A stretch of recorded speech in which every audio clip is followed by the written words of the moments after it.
الحمدللہ وحدہ لا شریک لہ والصلاة والسلام علی من لا نبی بعدہ وعلی آلہ واصحابہ الذین اوفوا عہدہ اما بعد۔ تخصص فی العقائد الاسلامیہ کا اصول فقہ کے عنوان پر سبق چل رہا تھا، اور آج ہم باب ثالث اجماع امت پڑھیں گے انشاءاللہ العزیز۔ آج کے سبق میں کئی باتیں ہوں گی۔ بنیادی طور پر ذہن نشین فرما لیں کہ جو تیسرا باب اجماع امت ہے، اس میں دو فصلیں ہیں۔ فصل اول میں اجماع کا لغوی اور اصطلاحی معنی، اجماع کا ثبوت، اجماع کی حجیت پر دلائل، اشکالات کا ازالہ، اجماع کی بنیادی دو قسمیں۔ اور فصل ثانی میں اجماع کے مراتب اور اجماع کے ہر مرتبے کے مطابق اس کا حکم، اور ہر مرتبے کے مطابق اس کی حیثیت، اور اجماع کے منکر کا حکم، یہ ہم تفصیل سے انشاءاللہ العزیز آپ کی خدمت میں عرض کریں گے۔ اجماع کا لغوی معنی۔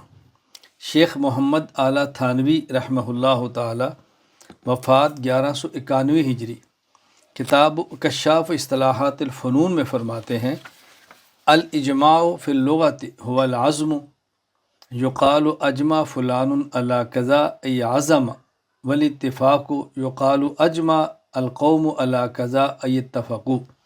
لغت میں اجماع کے دو معنی آتے ہیں۔ نمبر ایک عزم، پختہ ارادہ کرنا، کہتے ہیں اجمع فلان علی کذا، فلاں آدمی نے اس بات کا پختہ ارادہ کر لیا۔ اور اجماع کا دوسرا لغوی معنی اتفاق، کہتے ہیں اجمع القوم علی کذا، فلاں قوم اس بات پر متفق ہوگی۔ تو اجماع کا ایک معنی لغوی ہے العزم، پختہ ارادہ، اور ایک معنی اتفاق کرنا۔ اجماع کا اصطلاحی معنی۔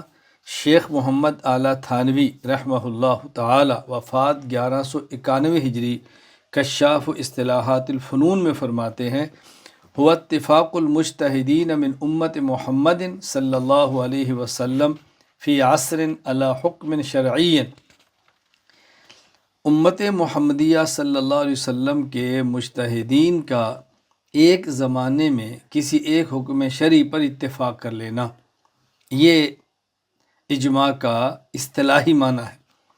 جب ہم کہیں گے نا اجماع امت، تو اس سے مراد کیا ہوگا؟ امت کے مجتہدین کا اتفاق کر لینا۔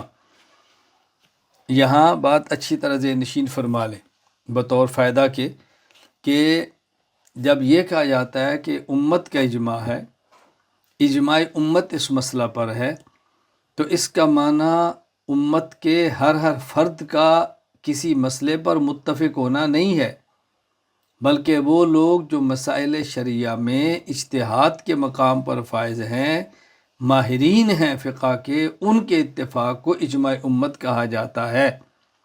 مسائل شرعیہ میں اجماع امت کا معنی ہوگا اس امت کے مجتہدین کا کسی بات پر اتفاق کر لینا، نہ کہ امت کے عام افراد کا کسی بات پر اتفاق کر لینا۔ یہ اچھی طرح ذہن نشین فرما لیں۔ اجماع دلیل شرعی ہے، اس کے دلائل سماعت فرمائیں۔ نمبر ایک، سورۃ النساء آیت نمبر 115: وَمَن يُشَاقِقِ الرَّسُولَ مِن بَعْدِ مَا تَبَيَّنَ لَهُ الْهُدَىٰ وَيَتَّبِعْ غَيْرَ سَبِيلِ الْمُؤْمِنِينَ نُوَلِّهِ مَا تَوَلَّىٰ وَنُصْلِهِ جَهَنَّمَ وَسَاءَتْ مَصِيرًا۔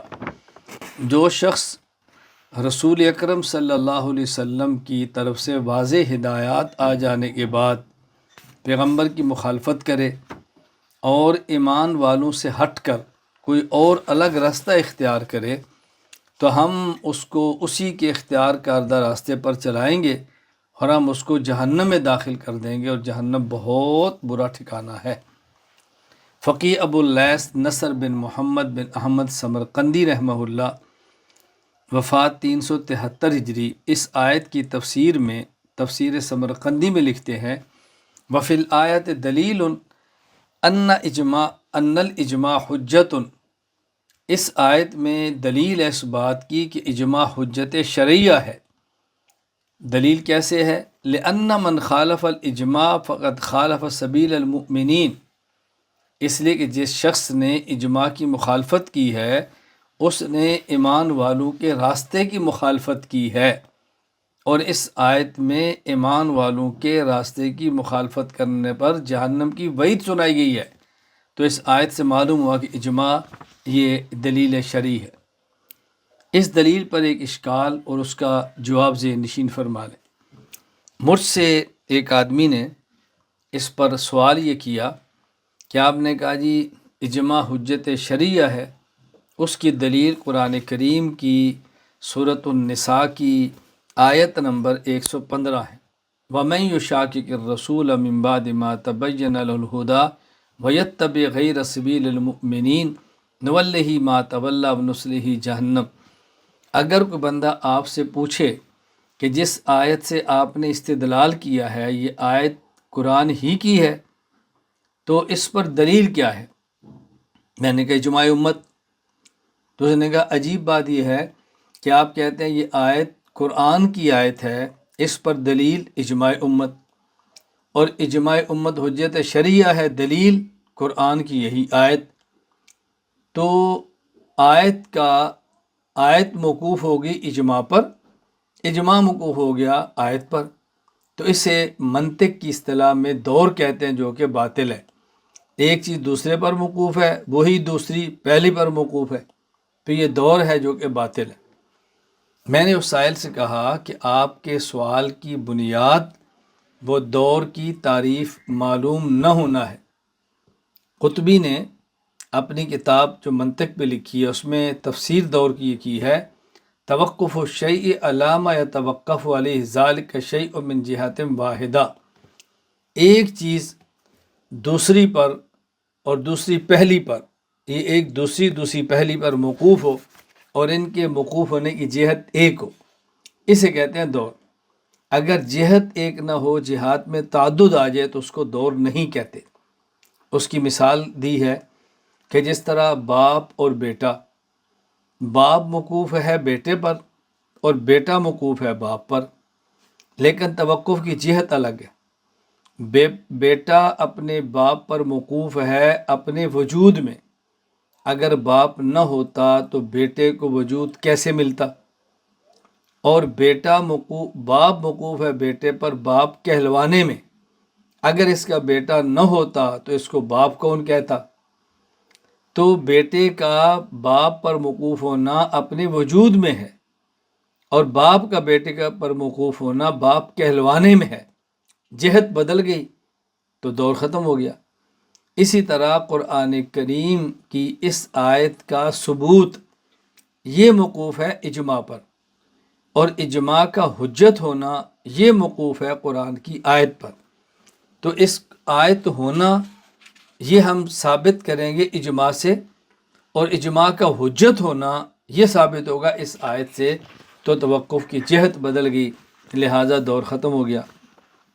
آپ کو یہ بات سن کر بہت تعجب ہوگا کہ جب ایک طالب علم نے مجھ سے یہ سوال کیا اور میں نے اس کو جواب دیا تو مجھے اس نے کہا اگر استاد جی آپ سے میری ملاقات نہ ہوتی تو شاید میں کب کا غیر مقلد ہو جاتا۔ میں نے یہ سوال اپنی درسگاہوں میں کئی بار کیا ہے اور مجھے جواب نہیں ملا، تو میں سمجھتا تھا سوال بہت مضبوط ہے۔ میں نے اس طالب علم سے کہا میں یہ بھی بتا سکتا ہوں کہ آپ کو یہ سوال بتایا کس نے؟ کہتا جی کس نے؟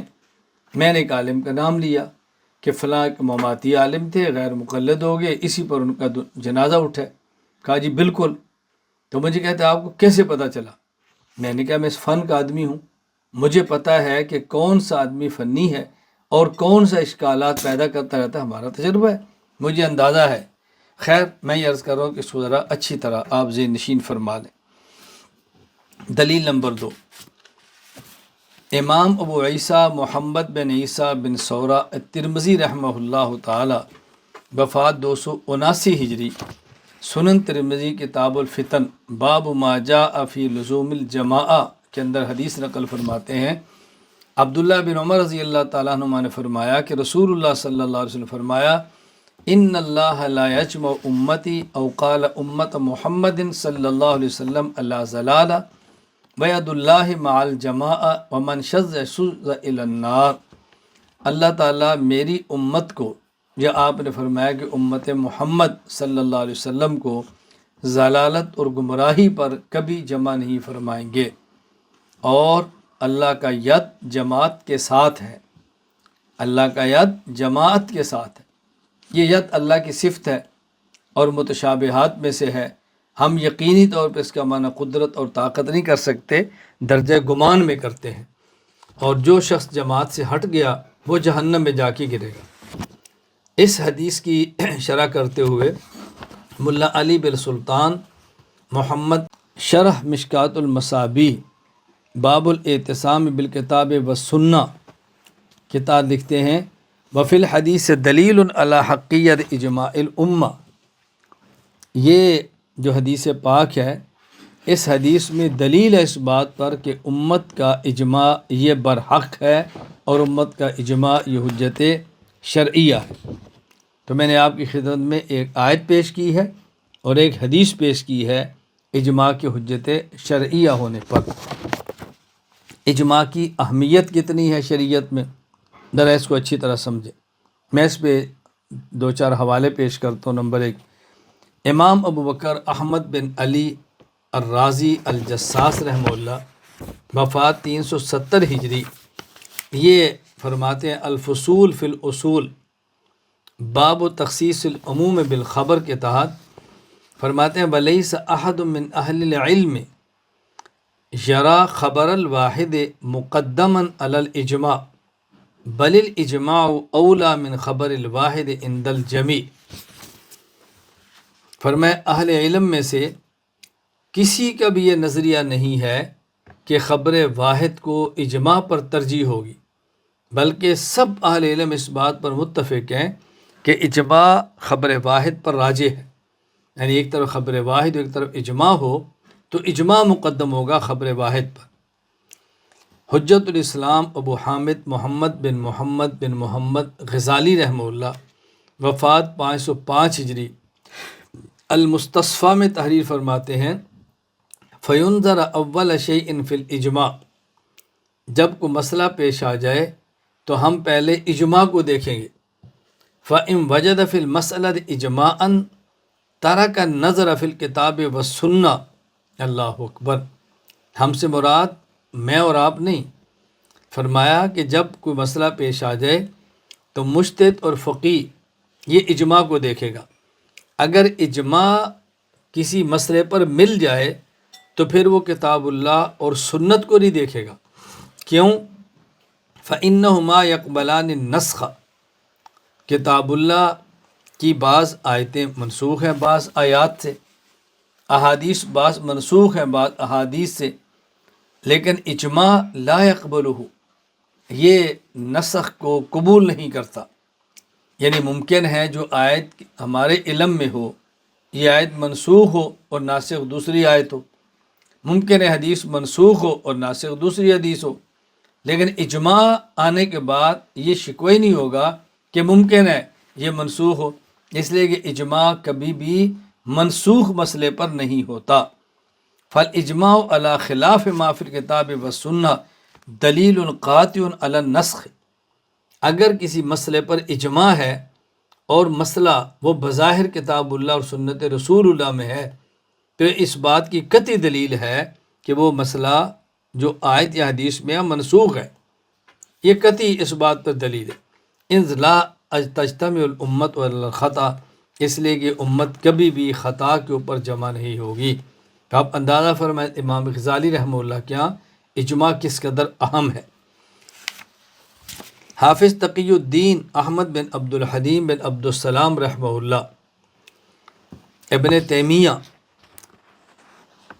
الفتاوی الکبریٰ میں فرماتے ہیں، ابن تیمیہ رحمہ اللہ وفات 728 ہجری، وَإِجْمَاعُهُمْ حُجَّةٌ قَاطِعَةٌ، صحابہ کرام رضی اللہ عنہم اجمعین کا اجماع یہ دلیل قطعی ہے، یجب اتباع ہوا، اس کی اتباع کرنا واجب ہے، بل ہی اوقد الحجج، بلکہ یہ تمام دلائل سے مضبوط دلیل ہے، وَيَ مُقَدَّمَةٌ عَلَى غَيْرِهَا، یہ بقیہ دلائل پر مقدم ہے، وَلَيْسَ هَذَا مَوْضِعَ تَقْرِيرِ ذَلِكَ، جس مقام پر یہ بحث کیا فرمایا یہ مسئلہ یہاں تفصیل کی ضرورت نہیں ہے، فَإِنَّ هَذَا الْأَصْلَ مُقَرَّرٌ فِي مَوْضِعِهِ، اس لیے کہ یہ اپنے جگہ پر اصول مسلم ہے، وَلَيْسَ فِي بَيْنَ الْفُقَهَاءِ بَلْ وَلَا بَيْنَ سَائِرِ الْمُؤْمِنِينَ الذین هم المؤمنون خلاف، اس مسئلے پر فقہا ہی نہیں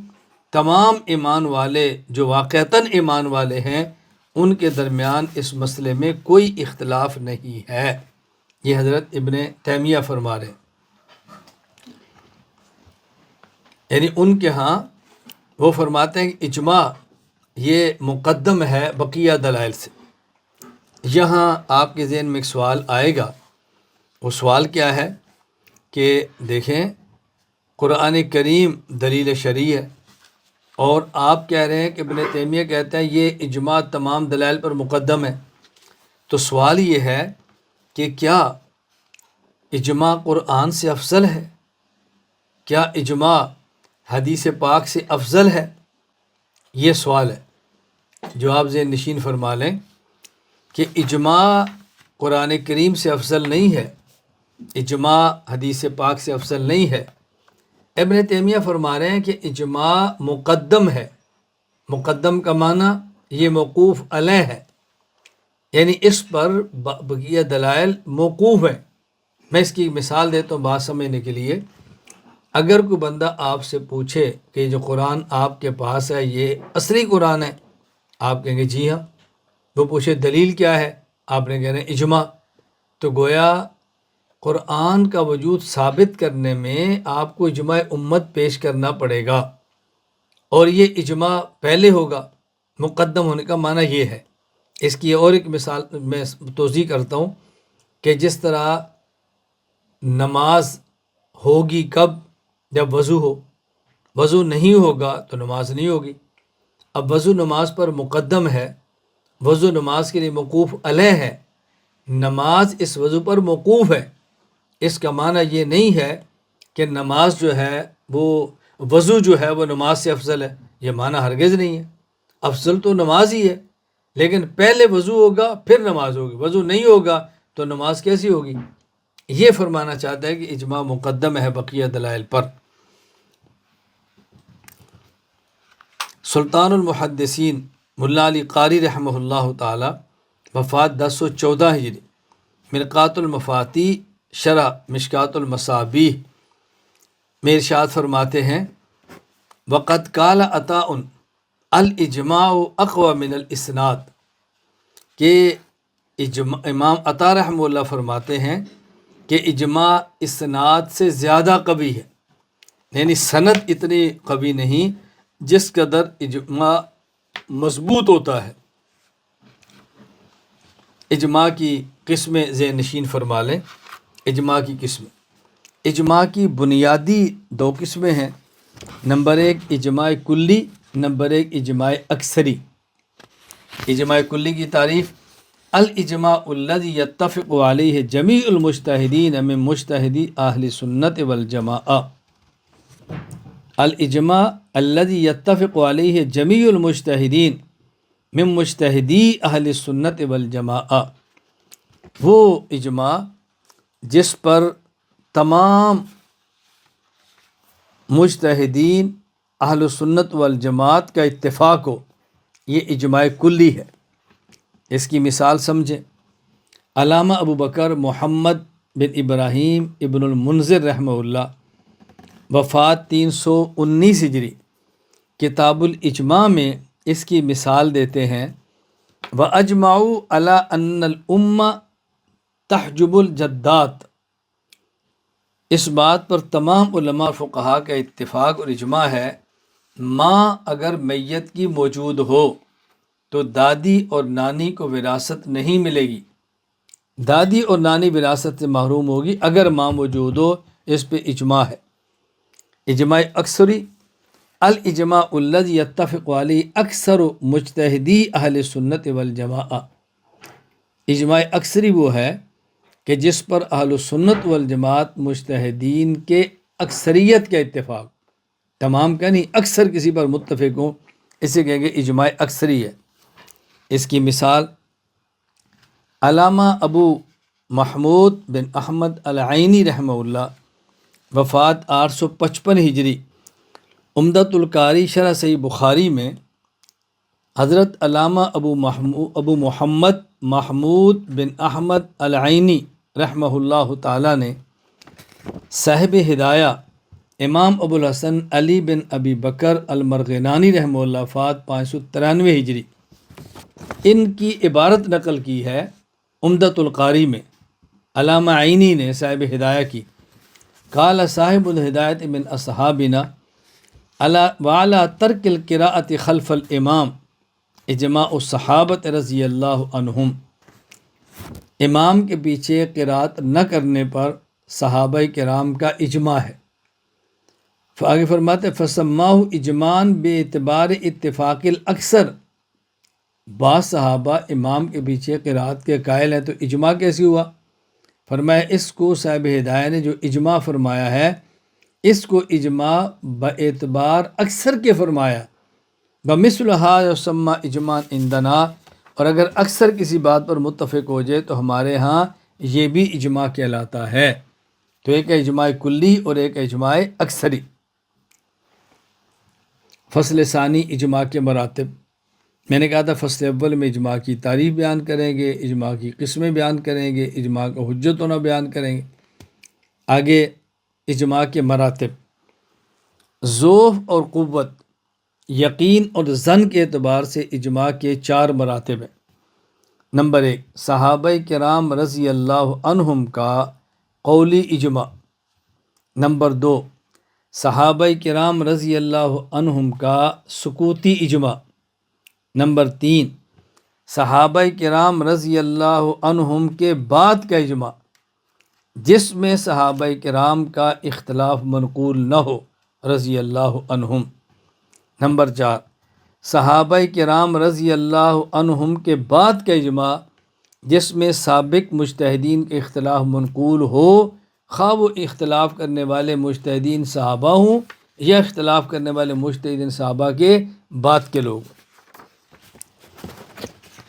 نمبر 1، صحابہ کرام رضی اللہ عنہ مجمعین کا قولی اجماع، اتفاق الصحابۃ رضی اللہ عنہم کلہم اجمعین علی امر من الامور بقولہم اجمعنا علی ھذا، تمام صحابہ کرام کا کسی مسئلے پر یوں بول کر اتفاق کرنا کہ ہم سب اس پر اجماع کرتے ہیں، ہم سب اس پر اتفاق کرتے ہیں، ہم سارے اس سے متفق ہیں۔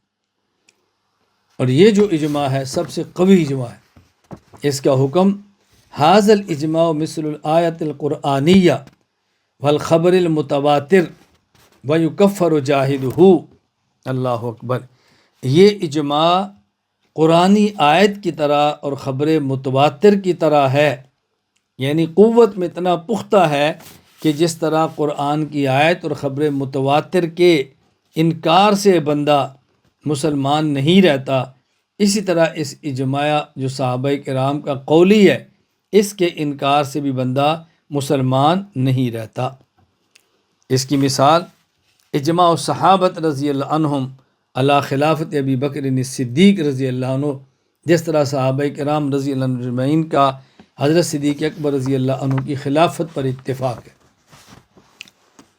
شیخ احمد بن ابو سعید بن عبداللہ بن عبد الرزاق الحنفی ملا جیون رحمہ اللہ وفات 1130 ہجری نور الانوار میں فرماتے ہیں فالاقوى اجماع الصحابۃ رضی اللہ عنہم نصا مثل ان یقولوا جمیعا اجمعنا علی کذا، سب سے قوی اجماع وہ ہے کہ جو صراحتاً صحابہ کرام فرمائیں کہ ہم اس پر اجماع اور اتفاق کرتے ہیں۔ فإنه مثل الآیۃ والخبر المتواتر حتیٰ یکفر جاہدہ، یہ قطعیت میں قرآن کریم کی آیت اور خبر متواتر کی طرح ہے حتیٰ کہ اس کا منکر دائرہ اسلام سے خارج ہے۔ ومنہ الاجماع علی خلافت ابی بکر، اور اس کی ایک مثال صدیق اکبر رضی اللہ عنہ کی خلافت پر اجماع ہے۔ نمبر 2، صحابہ کرام رضی اللہ عنہ مجمعین کا سکوتی اجماع، اتفاق بعض صحابۃ رضی اللہ عنہم قولا علی مسئلۃ ویسکت الباقون منہم مسلمین، کسی مسئلے پر کچھ صحابہ کرام رضی اللہ عنہ مجمعین بول کر اتفاق کر لیں اور بقیہ صحابہ کرام خاموش رہیں اور خاموشی کے ساتھ اس کو مان لیں، یہ صحابہ کا اجماع سکوتی ہے۔ اس کا حکم ھذا الاجماع یعد من الادلۃ القطعیۃ لیکن لا یکفر جاہدہ، یہ اجماع ادلہ قطعیہ میں سے ہے لیکن ایسی قطعی دلیل نہیں ہے کہ جس کے منکر کو کافر کہا جا سکے اور دائرہ اسلام سے خارج سمجھا جائے۔ مثال اجماع صحابت رضی اللہ عنہم علی 4 تکبیرات فی صلاۃ الجنازہ، جس طرح صحابہ کرام رضی اللہ عنہ مجمعین کا اجماع ہے کہ نماز جنازہ میں 4 تکبیرات ہوں گی۔ اللہ اکبر۔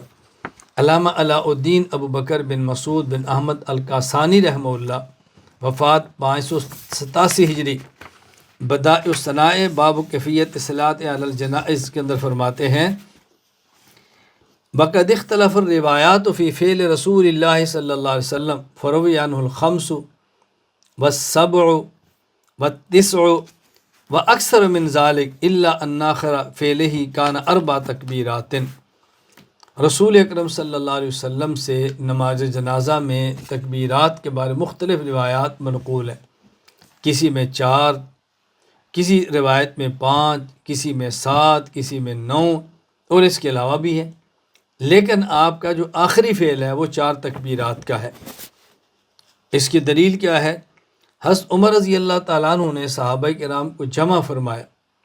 جب صحابہ کرام کا اختلاف ہوا نماز جنازہ کی تکبیرات میں، حضرت عمر نے فرمایا انکم اختلفتم، دیکھو تم نے اختلاف کر لیا، فمن یاتی بعدکم یکون اشد اختلافا منکم، جو تمہارے بعد آئیں گے وہ تم سے زیادہ سخت اختلاف کریں گے۔ فانظروا آخرہ صلاۃ صلاھا رسول اللہ صلی اللہ علیہ وسلم، آپ ذرا دیکھو کہ رسول اکرم صلی اللہ علیہ وسلم نے آخری مرتبہ جو نماز جنازہ پڑھایا اس میں تکبیرات کتنی تھی؟ تم دیکھو رسول اکرم صلی اللہ علیہ وسلم نے آخری فانظروا آخر صلاۃ صلاھا رسول اللہ صلی اللہ علیہ وسلم علی جنازۃ فخذوا بذلک، تم اس کو لے لو۔ فوجدوہ صلی علی امرأۃ کبر علیہا 4، تو صحابہ نے دیکھا کہ آپ نے جو جنازہ عورت کا پڑھایا وہ آخری ایسا جنازہ تھا کہ جس میں آپ نے 4 تکبیرات پڑھی۔ فاتفقوا علی ذلک، سب نے اس پر اتفاق کر لیا۔ فکان ذالک دلیلا علی کون التکبیرات فی صلاۃ الجنازہ 4، کہتے ہیں دلیل اس بات کی کہ نماز جنازہ میں 4 تکبیرات ہیں، لأنہم اجمعوا علیہا، اس لیے کہ اب ان پر ان سب کا اتفاق ہو گیا۔ حتیٰ کہ عبداللہ بن مسعود رضی اللہ عنہ سے کسی نے پوچھا تکبیرات جنازہ کے بارے میں، آپ نے فرمایا کل ذالک قد کان، مختلف قسم کی روایات موجود ہیں، ولکنی رأیت الناس اجمعوا علی 4 تکبیرات، لیکن میں نے صحابہ کو دیکھا کہ انہیں 4 تکبیرات پر اتفاق کر لیا ہے۔ اب 4 کا معنی تمام صحابہ کرام نے بول کر نہیں کیا، چند ایک نے کیا اور بقیہ صحابہ کرام نے خاموشی اختیار کی، تو یہ ان کا اجماع سکوتی ہے۔ یہاں بطور فائدہ کے ایک بات ذہن نشین فرما لیں، اگر خلفۂ راشدین رضی اللہ عنہم میں سے کوئی خلیفہ راشد رضی اللہ عنہ اجتہاد کرے، یا خلیفہ راشد رضی اللہ تعالی عنہ کا کوئی عمل صحابہ کرام رضی اللہ عنہم کے علم میں ہو، اور صحابہ کرام رضی اللہ عنہ میں سے کوئی اس پر نکیر نہ کرے، تو اس کی حیثیت بھی اجماع سکوتی کی ہے۔ خلیفہ راشد کا اجتہاد ہو، خلیفہ راشد کا عمل ہو، صحابہ کے علم میں آئے اور صحابہ اس کا انکار نہ کریں، یہ صحابہ کا اجماع سکوتی ہے۔ اس کی مثال صحیح بخاری پر حاشیہ لکھنے والے محدث مولانا احمد علی سہارنپوری رحمہ اللہ، وفات 1297 ہجری، باب الاذان یوم الجمعہ میں فرماتے ہیں ان عثمان رضی اللہ عنہ زاد الاذان الثالثہ الذی هو الاول فی الوجود۔ یہ بات یاد رکھنا، ایک ہے جمعے کی اذان اول، بھائی جمعے کی تیاری کرو، ایک ہے جمعہ کی اذان ثانی دوسری جب خطبے سے پہلے ہے، اور ایک اس کے بعد اقامت ہے۔ تو اگر اقامت کو بھی آپ اذان کہیں تو یوں سمجھیں 3 اذانیں ہوگی، ایک پہلی، ایک دوسری جمعے کے خطبہ سے پہلے، اور ایک اس کے بعد اقامت۔ تو بس اوقات یہ کہا جاتا ہے کہ حضرت عثمان رضی اللہ تعالیٰ عنہ نے تیسری اذان شروع فرمائی تھی۔ تیسری کا مطلب کیا ہے کہ عہد رسالت میں ایک اذان وہ ہے جو خطبہ جمعہ سے پہلے ہے، اور ایک اقامت ہے، 2 اذانیں۔ تو یہ وجود میں تو پہلی ہے لیکن شروع ہونے میں تیسری ہے، اس لیے بس اوقات اس کو اذان ثالث کہہ دیا جاتا ہے کہ یہ شبہ نہ ہے کہ تو پہلی ہے تو تیسری اذان کیسے ہو گئی، اور اذانیں 2 ہیں تو پھر تیسری کہاں سے آ گئی۔ 3 اذانوں کا معنی اذان اول، خطبہ سے پہلے اذان ثانی، اور نماز سے پہلے اقامت، بس اوقات اس کو بھی اذان کہہ دیا جاتا ہے، کلمات اذان والے ہیں سوائے قد قامت الصلاۃ کے۔ یوں اذانیں ہیں 3۔ حضرت عثمان غنی رضی اللہ تعالی عنہ نے جو اذان اول شروع کرائی اس کو بس اوقات اذان ثالث کہا جاتا ہے، کیونکہ شروع تیسرے نمبر پر ہوئی ہے، اور اذان اول کہہ دیتے ہیں کیوں؟ اس لیے کہ وہ دی پہلے جاتی ہے۔ تو یہ فرماتے ہیں عثمان غنی رضی اللہ تعالیٰ عنہ نے اذان ثالث شروع فرمائی، هو الاول فی الوجود، جو دیکھنے میں پہلی ہے، ولیکن ثالث باعتبار شرعیت ہی، لیکن وہ تیسری اذان ہے باعتبار مشروع اور جاری ہونے کے، بے اجتہاد عثمان، حضرت عثمان کا اجتہاد تھا، فموافقت سائر الصحابۃ عنہم لہ بالسکوت، تمام صحابہ نے اس پر سکوت فرمایا، وعدم الانکار، اور صحابہ نے اس پر انکار نہیں فرمایا، تو گویا تمام صحابہ کرام رضی اللہ تعالیٰ عنہم اجمعین کی اس پر موافقت ہو گئی۔ ولیکن ثالث باعتبار شرعیت ہی باجتہاد عثمان و موافقت سائر صحابت عنہم رضی اللہ عنہ بالسکوت وعدم الانکار، فصار اجماعا سکوتیا، تو گویا صحابہ کا اجماع سکوتی ہو گیا۔ والاذان الثالث فی الوجود هو الاقامہ، اب یہ فرمایا کہ اذان اول اس کو ہم یہ وجود میں پہلی ہے، اس کے بعد پھر جمعہ سے پہلے یہ دوسری ہے، اس کے بعد پھر اقامت یہ وجود میں تیسری ہے۔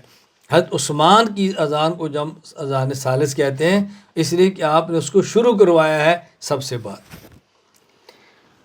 صحابہ کرام رضی اللہ عنہم اجمعین کے بعد کا اجماع جس میں صحابہ کرام کا کوئی اختلاف منقول نہ ہو رضی اللہ عنہ، اتفاق المجتہدین بعد الصحابۃ رضی اللہ عنہم فی عصر من العصور علی امر من الامور لم یسبق فی خلاف الصحابۃ رضی اللہ عنہم، صحابہ رضی اللہ عنہ کے بعد کسی زمانے میں کسی مسئلے پہ امت کے مجتہدین کا اتفاق ایسے مسئلے پہ کرنا کہ جس میں صحابہ کرام کا اختلاف منقول نہ ہو، ایک اجماع یہ ہے۔ اس کا حکم کیا ہے؟ حاذ الاجماع بمنزلۃ الخبر المشہور فیفید طمانینۃ القلب لیکن تحصل به الطمانین التي هي دون الیقین فلا یکفر جاہدہ بل یضلل ویخطأ، کہتے ہیں یہ اجماع بمنزلہ خبر مشہود کا ہے، خبر مشہور کی طرح ہے، اطمینان قلب کا فائدہ ہوتا ہے، اور طمانینت ایسی ہے جو درجہ یقین سے کم ہے، اس لیے اس کے منکر کو کافر نہیں کہیں گے، ہاں البتہ اس کو ضال، گمراہ اور خطا کار کہیں گے۔ اس کی مثال علامہ ابو بکر محمد بن ابراہیم ابن المنذر رحمہ اللہ تعالیٰ نے کتاب الاجماع میں ایک مسئلہ بیان فرمایا ہے، واجمعوا علی ان الضحک فی غیر الصلاۃ لا ینقض طہارۃ ولا یوجب وضوءا، اگر کوئی آدمی نماز کے باہر نماز نہیں پڑھ رہا، نماز کے باہر ہنس پڑے، اس ہنسنے سے اس کا وضو نہیں ٹوٹتا، اس کو دوبارہ وضو نہیں کرنا پڑے گا، اس پر امت کا اجماع ہے۔ اس میں صحابہ کرام کے پہلے کوئی اختلاف نہیں تھا، یہ اس مسئلہ ہی بعد میں پیش آیا، صحابہ کرام کے بعد اس پر اجماع ہوا ہے، لہذا یہ اجماع صحابہ کرام کے بعد کا ہے، اور یہ ہے خبر مشہور کی طرح، کیونکہ صحابہ کا نہیں ہے نا، بعد والوں کا اجماع ہے، تو ہم اس کو خبر متواتر کی طرح نہیں کہہ سکتے، بس اس سے درجہ گمان میں اطمینان قلب ہو سکتا ہے، لیکن ایسا یقین اس کو نہیں کہہ سکتے کہ جس کے منکر کو ہم دائرہ اسلام سے خارج قرار دے دیں۔ شیخ احمد بن ابو سعید بن عبداللہ بن عبدالرزاق الحنفی رحمہ اللہ المعروف ملا جیمن، وفات 1130 ہجری، نور انوار میں فرماتے ہیں، ثم اجماع من بعدهم ای بعد الصحابۃ رضی اللہ عنہم من اہل کل عصر علی حکم لم یظہر فی خلاف من سبقہم من الصحابہ رضی اللہ عنہم، پھر صحابہ کرام کے بعد کسی زمانے کے مجتہدین کا ایسے مسئلے میں اختلاف کرنا کہ جس میں صحابہ کے اختلاف منقول نہ ہو، ہوا بمنزلۃ الخبر المشہور، یہ خبر مشہور کی طرح ہے، یفید الطمانینۃ دون الیقین، اس سے یقین نہیں اطمینان قلبی حاصل ہوتا ہے، اور اس کے منکر کو کافر نہیں کہیں گے۔ چنانچہ علامہ کمال الدین محمد بن عبد الواحد بن عبد الحمید سکندری رحمہ اللہ، معروف ابن الحمام، وفات 861 ہجری، تحریر الاصول باب الاجماع میں فرماتے ہیں وَأَمَّا مُنْكِرُ اجماع من بعدہم، صحابہ کرام کے بعد جو لوگ مجتہدین ہیں ان کا کسی مسئلے پر اتفاق ہو اور کوئی اس کا انکار کرے تو فرمایا فیضل، تو منکر کو ضال گمراہ کہیں گے، ویخطا، اور اس کو خطا کار کہیں گے، من غیر اکفار، لیکن اس کو یہ نہیں کہیں گے کہ یہ کافر ہے۔ نمبر 4، صحابہ کرام رضی اللہ عنہم مجمعین کے بعد کا اجماع جس میں سابق مجتہدین کے اختلاف منقول ہو، وہ اختلاف صحابہ کو ہو یا صحابہ کے علاوہ اور مجتہدین کو۔ اتفاق المجتہدین بعد الصحابۃ رضی اللہ عنہم فی عصر من العصور علی امر من الامور سبق فی خلاف المجتہدین سواء کانوا هم اصحاب النبی صلی اللہ علیہ وسلم او من بعدہم۔ صحابہ کرام کے بعد مجتہدین کا اتفاق کر لینا کسی زمانے میں کسی مسئلے پر، ایسے مسئلے میں کہ جس میں پہلے مجتہدین کے اختلاف موجود ہو، خواہ وہ صحابہ کرام ہوں یا صحابہ کرام کے بعد کے لوگوں، تابعین، اتباع تابعین رحمہم اللہ، اس کا حکم ھذا الاجماع بمنزلۃ الخبر الواحد، یہ اجماع خبر واحد کی طرح ہے، یوجب العمل دون العلم الیقینی، اس سے عمل کرنا تو لازم ہوگا اس اجماع سے ثابت شدہ مسئلے پر، لیکن علم یقینی سے نہیں ہوگا۔ فلا یکفر جاہد ولا یضلل، اس کے منکر کو کافر بھی نہیں کہیں گے اور اس کے منکر کو گمراہ بھی نہیں کہیں گے، کیونکہ پہلے اس مسئلے پر اختلاف ہو چکا ہے۔ اگر ہم اس کے منکر کو کافر کہہ دیں یا اس کے منکر کو گمراہ کہہ دیں تو جو پہلے صحابہ میں اختلاف ہوا تھا اس مسئلے کے علاوہ کہ جو قائل تھے، آپ ان کو نہ ضال کہہ سکتے ہیں نہ ہی ان کو خطا کار کہہ سکتے ہیں۔ اس کی مثال جیسے ام الولد کی بہ ہے، ام الولد یعنی ایسی باندی جس سے مالک صحبت کرے اور اس سے بچہ یا بچی پیدا ہو، جسے کہتے ہیں ام الولد، اس کو بیچنا جائز ہے یا نہیں؟ صحابہ کرام میں اختلاف تھا۔ حضرت عمر رضی اللہ عنہ فرماتے کہ اس کو بیچنا جائز نہیں ہے، حضرت علی فرماتے کہ جائز ہے، اور بعد میں اتفاق ہو گیا کہ ام الولد کو بیچنا جائز نہیں ہے۔ اب اگر ام الولد کے بیچنے کا قائل ہوگا، ہم اس کو یہ تو کہیں گے اس کا مسئلہ ٹھیک نہیں ہے، لیکن اس کو ضال بھی نہیں کہیں گے اور ہم اس کو گمراہ بھی نہیں کہیں گے اور اس کو غیر مسلم بھی نہیں کہیں گے۔ شیخ احمد بن ابو سعید بن عبداللہ بن عبد الرزاق الحنفی رحمہ اللہ، المعروف ملا جیمن، وفات 1130 ہجری، نور الانوار میں تحریر فرماتے ہیں ثم اجماعہم علی قول سبقہم فیہ مخالف، پھر مجتہدین کا اتفاق کسی ایسے مسئلے پر کہ جس میں پہلے کو مخالف گزرا ہو، یعنی اختلافوا اولا علی قولین، پہلے مجتہدین نے اختلاف کیا ہو، ثم اجمع من بعدہم علی قول واحد، بعد میں مجتہدین کی یہ قول پر اتفاق ہو گیا ہو، فہذا دون الکل، یہ سب سے ہلکے درجے کا اجماع ہے، فبمنزلۃ الخبر الواحد یوجب العمل دون العلم، یہ خبر واحد کا فائدہ خبر واحد کی طرح ہے، اس سے عمل تو ضروری ہوگا لیکن اس سے علم یقینی نہیں ہوگا کہ ہم منکر کو کافر کہیں یا اس کے منکر کو ضال کہیں۔ نظیرہ مسئلۃ ام الولد فإنه يجوز عند عمر رضی اللہ تعالی فإنه عند عمر رضی اللہ عنہ لا يجوز وعند علی رضی اللہ تعالیٰ عنہ يجوز ثم بعد ذلك اجمعوا على عدم جواز بیعہا، جیسے ام الولد کی بیع ہے، حضرت عمر فرماتے جائز نہیں ہے، حضرت علی فرماتے جائز ہے، بعد میں اتفاق ہو گیا کہ اس کو بیچنا جائز نہیں ہے۔ یہاں چند ایک فوائد ذہن نشین فرما لیں۔ پہلا فائدہ، اجماع کی اب دو تقسیمیں ہوگی۔ اجماع کی ایک تقسیم کہ اجماع کی دو قسمیں ہیں، نمبر ایک اجماع کلی، نمبر دو اجماع اکثری، تعریف پیچھے ہو گئی ہے۔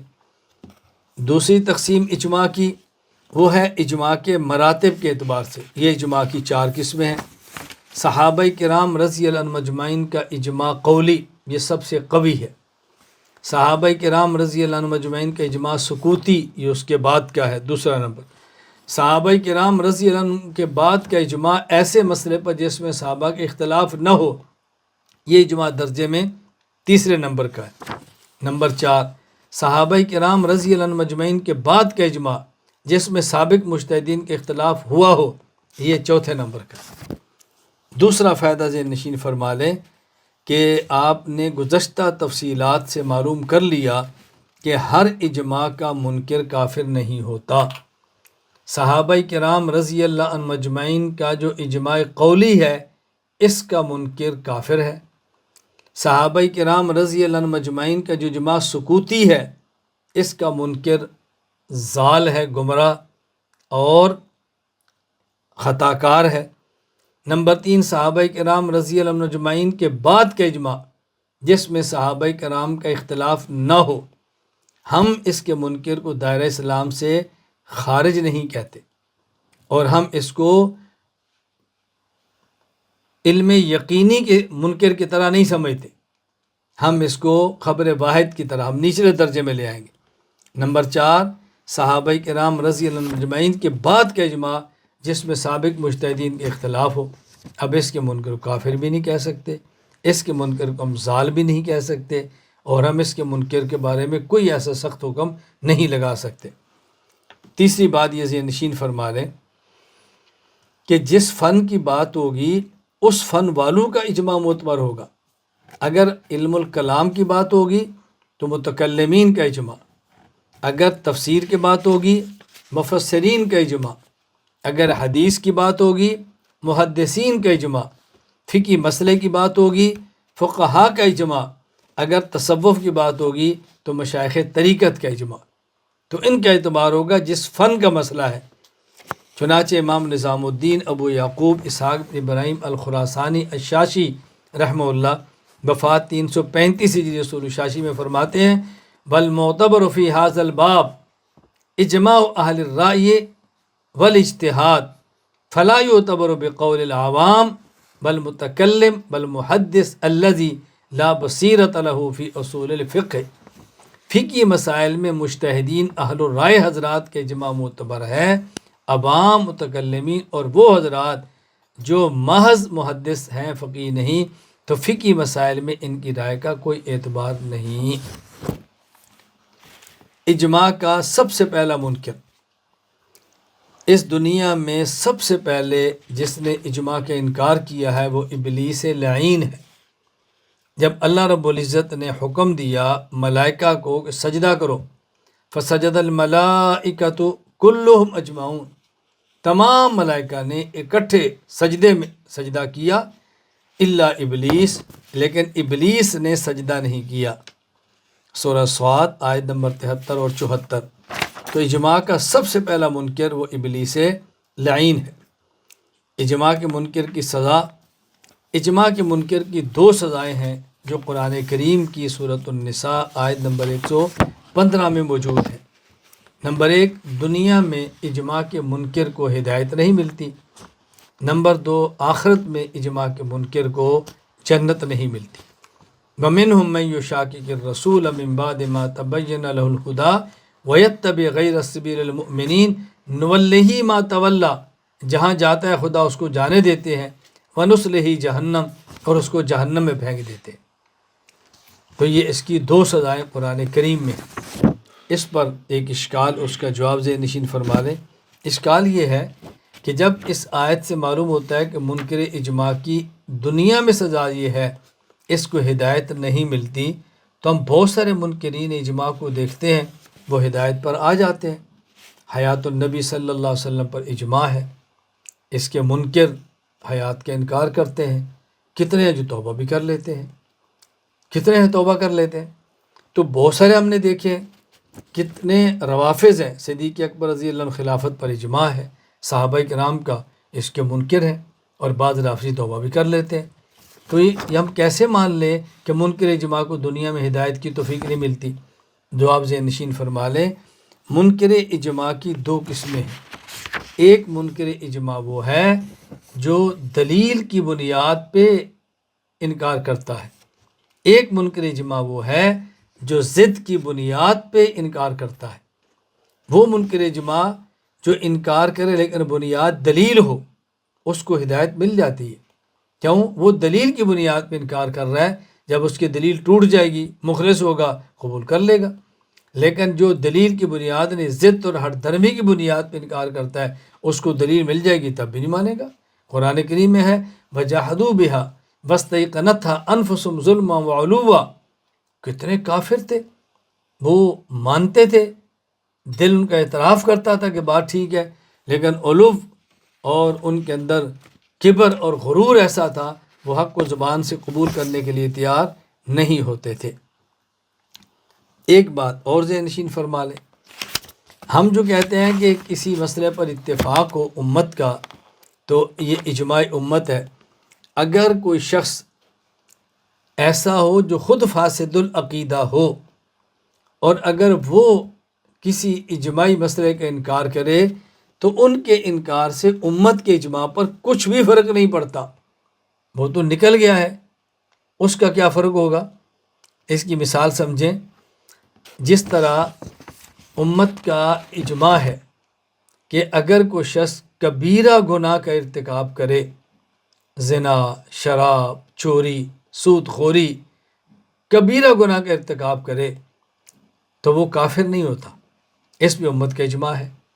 خارجی کہتے ہیں کہ وہ کافر ہو جاتا ہے، تو خارجی اجماع کا انکار کرتے ہیں، تو ان کے اختلاف کے باوجود بھی امت کے اجماع پر کچھ فرق نہیں پڑے گا، کیونکہ خارجی خود فاسد العقیدہ ہے، تو فاسد عقیدہ کے انکار کرنے سے کچھ فرق نہیں پڑے گا۔ اس کو ذہن نشین فرما لیں۔ علامہ مسعود بن عمر بن عبداللہ تفتزانی رحمہ اللہ، وفات 792 ہجری، شرح العقائد النصفیہ میں فرماتے ہیں اجماع الامت من عصر النبی صلی اللہ علیہ وسلم الى یومنا ھذا بالصلاة علی من مات من اہل القبلہ من غیر توبۃ والدعاء والاستغفار لہ۔ رسول اکرم صلی اللہ علیہ وسلم سے لے کر اپنے دور کی بات فرماتے ہیں کہ آج کے دن تک امت کا اتفاق ہے، اگر کوئی شخص اہل قبلہ میں سے مسلمان ہو اور وہ کبیرہ گناہ کا ارتکاب کرتا ہو اور وہ فوت ہو جائے اور بغیر توبہ کے مرے، اس کی نماز جنازہ بھی پڑھیں گے، اس کے لیے دعا بھی کریں گے اور اس کے لیے استغفار بھی کریں گے۔ امت کا اجماع ہے۔ مال علم بارتکابہم الکبائر بعد الاتفاق علی ان ذلک لا یجوز لغیر المؤمن، جبکہ اس بات نہیں جا سکتی، کافر کی نماز جنازہ نہیں پڑھی جاتی، تو جب تمام کا اتفاق ہے کہ کافر کی نماز جنازہ نہیں پڑھی جا سکتی اور اس کی نماز جنازہ پر متفق ہے جو کبیرہ گناہ کرنے والا بغیر توبہ کے فوت ہو، تو اس کا مطلب یہ ہے کہ بغیر توبہ کے اگر مرتکب کبیرہ فوت ہو بھی جائے تو اس کے کافر نہ ہونے پر امت کا اتفاق ہے۔ والاجماع المنعقد علی ذلک علی ما مر، کہتے ہیں مرتکب کبیرہ کافر نہیں ہوتا، اس پر امت کا اجماع ہو گیا ہے۔